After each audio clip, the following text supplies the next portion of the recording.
এই মাঠে বাংলাদেশের যে সবচেয়ে বড় অর্জন 2003 সালের সাফ ফুটবল মালদ্বীপের এগেস্টে সেইখানে একটি পেনাল্টি সেভের পরে আমাদের সুজন গোল করার পরে বাংলাদেশের মানুষের বহু প্রত্যাশিত সাফ ফুটবল আমরা চ্যাম্পিয়ন হতে পেরেছিলাম 2003 সালে এবং 2010 সালে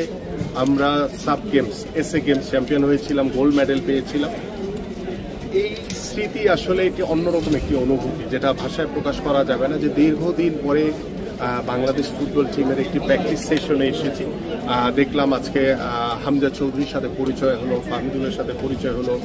জামাল ভুঁইয়ার সাথে আগে থেকে পরিচয় আছে এবং আমাদের অনেক যারা ছোটবেলায় আমাদের সাথে যা শুরু করেছিল লাইক ইব্রাহিম, লাইক সোহেল, ওদেরাও এখন ন্যাশনাল টিমে টপ ফর্মে ওরা খেলছে এবং বিশেষ করে আমার সাথে গোলকিপার মিতুলের ওইভাবে পরিচয় হয়নি কখনো, বাট ওর লাস্ট কিছু দিনের প্রিভিয়াস ভালো পারফরমেন্স আমরা দেখেছি এবং আশা করব মিতুল বা রাশেদ বোধহয় শ্রাবণ এবং আমাদের সুজন যে রয়েছে, আশা করি তাদের দ্বারা যে গোল পোস্টের যে আস্থার যে জায়গাটা, যে বিশ্বাসের জায়গাটি, সেটি বাংলাদেশের মানুষের সে আশা তারা পূরণ করতে পারবে।